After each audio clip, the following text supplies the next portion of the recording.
সন্মান আছে সংগঠন লৈ আমি মোৰো দায়িত্ব আছে সেই সংগঠনখনৰ মোৰো অসম যেহেতু অসমৰ নাম জড়িত হৈ আছে মই অসমৰ এজন শিল্পী কিন্তু ঘটনাটো কিয় হ'লে সেইটো মই একচুৱেলি অসম আমাৰ লাচিত খানা বি লাচিত খানা যিটো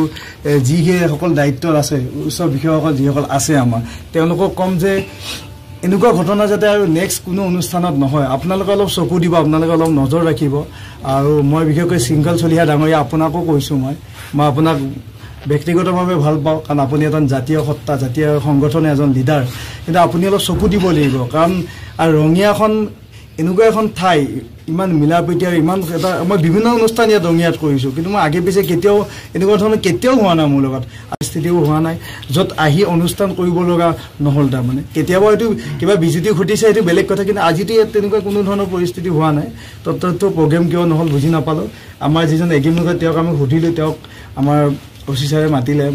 সুধিলে যে এওঁলোককতো মাতিলে আপুনি এতিয়া এওঁলোকক প্ৰগ্ৰেমো কৰিব পৰা নাই তেওঁলোকক কি কৰে আপুনি আলোচনা কৰি কৰক সেইটোলৈ আলোচনা কৰিছে যে কি কৰে তেওঁলোকক ৰৈ আছোঁ আৰু এতিয়ালৈকে মোটামুটি এতিয়া টাইম কিমান হ'ল মোটামুটি 12টা বাজে আৰু আমি 7:30 পৰা এতিয়ালৈকে আমি বহি আছোঁ তেওঁলোকৰ এটা মীমাংসাৰ কাৰণে ৰৈ আছোঁ আমি কোনো সংগঠনক দুখ দিব বিচৰা নাই কোনো ৰাইজক দুখ দিব বিচৰা নাই হয়তো কোনোবা এজন ব্যক্তি হয়তো থাকিব পাৰে যাৰ হয়তো দায়িত্বত লোৱাত চাগে ক'ৰবাত ভুল হ'ল নেকি নে কি হ'ল নাজানো ক'ত কি ভুল হৈ থাকিলে তো সংগঠনে বা এই আজি আঞ্চলিক যি ৰঙিয়া যি কমিটি আছে তেওঁলোকে এটা বিবেচনা কৰি আমাৰ শিল্পীসকলক এটা আলোচনা কৰি আমাৰ ইভেণ্টৰ কথা পাতি আমাক বিদায় কৰিলে আমি সুখী হ'ম আৰু মই সেইখিনি কামনা কৰিছোঁ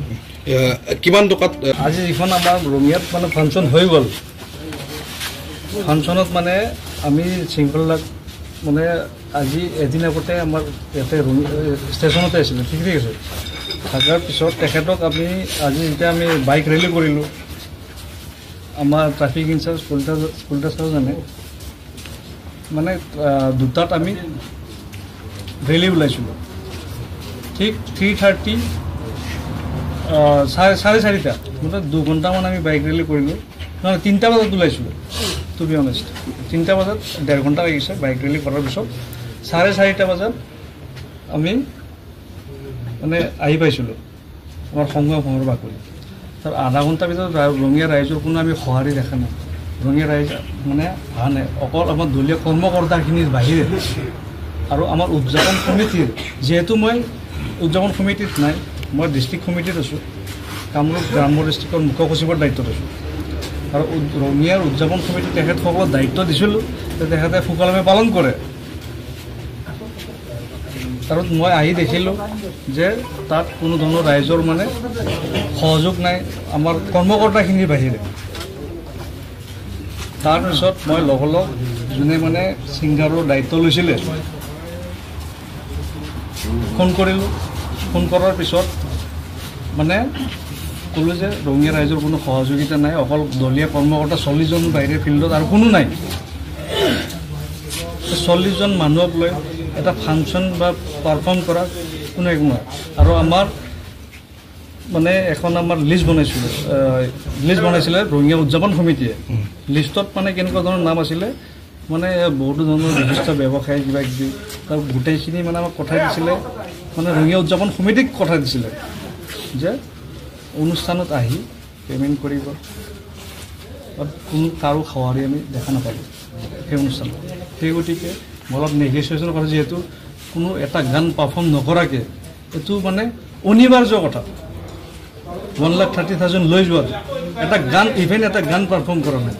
গান পাৰফৰ্ম নকৰাকৈ 1,30,000 দিয়াটো অনিবাৰ্য ৰঙিয়া উদযাপন সমিতিয়ে সেইটো বস্তু মোৰ ওপৰত উপস্থাপন ৰাখিছে আৰু মই ৰিকুৱেষ্ট ৰাখিছোঁ যে অলপ নেগচিয়েশ্যন কৰক কৰি পিনে কি লাগে আমি মানে আলোচনা কৰি এটা সিদ্ধান্ত উপনীত হ'ম তাৰপিছত যদি আমাৰ ঠিক লাগে আৰু সিহঁতৰ মানে নিজে এটা মানে বিবেচনা কৰি চাওক এটা গান পাৰফৰ্ম নকৰাকৈ 1,30,000 কেনেকৈ নিব সেইখিনি কথা তেখেতলোকে এটা সিদ্ধান্তত উপনীত হওক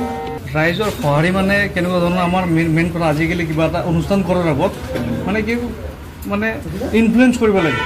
মানে মানুহৰ ঘৰে ঘৰে দিব লাগে বা এনাউন্স কৰিব লাগে তেনেকুৱা ধৰণৰ আমাৰ একো কৰা নাই যিহেতু আমাৰ মানে কেনেকুৱা ধৰণৰ আমাৰ কোনো ৰাজনীতি জাতীয়তাবাদী এটা সংগঠন আমাৰ কোনো ধৰণৰ মানে আমাৰ ফাণ্ড নাই ফাণ্ডিঙৰ অভাৱত আজি আমাৰ কৰ্মকৰ্তাখিনিয়ে মানে এটা অনুষ্ঠান ৰাখি পিনে জাষ্ট মানুহক 100খানমান চিঠি ৰাখিছিলে, ঘৰে ঘৰে দি আহিছিলে। কোনোবা অহা নাই বা কিয় অহা নাই গৈ কিনে আমি সুধিব নোৱাৰোঁ। এইটো নিজৰ এই ঘটনাটোক লৈ ৰঙিয়াবাসী হিচাপে আপুনি লজ্জিত নহ'ব জানো বা কি কৰিব কি ক'ব? নিশ্চয় লজ্জিত। আৰু ময়ো জানো, ময়ো বুজি পাওঁ যে এজন মানে ছিংগাৰৰ লগত যিখিনি মানুহ আহে বা যিখিনি মানুহ জড়িত থাকে, হয়তো বহুত দূৰৰ পৰা বহুত মানে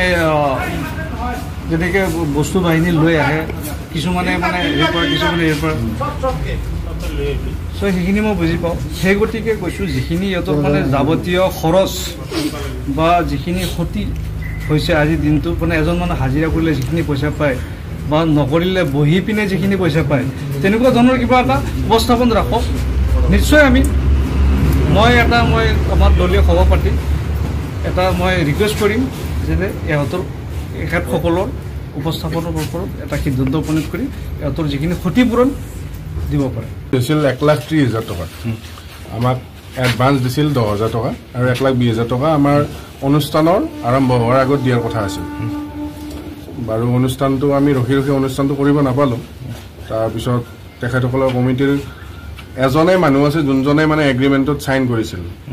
উৎপল ভট্ট তেখেতে আছিল। বাকী তেখেতে কৈছে বাকী কোনো নাই, ইয়াতে কোনো কমিটিৰ মানুহ নাই,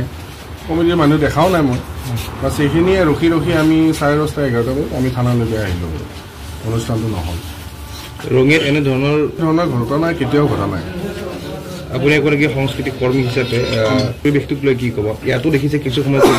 আজিৰে লৈ পেলাই মই এটাই কথা কওঁ যে আমাৰ যোনটো এখন কমিটি আছে, যোনখনে অৰ্গেনাইজ কৰিছে প্ৰগ্ৰেমটো, তেখেতসকলৰ ভুল আছে। তেখেতসকলৰ হয়তো চাগে কিবা বেলেগ হেৰি আছে, গম নাপাওঁ আৰু বাকী। যদিহে পইচা নিদিয়ে আপোনালোকে থানাত এফআইআৰ দিব? এনেকৈ ভাবিছোঁ।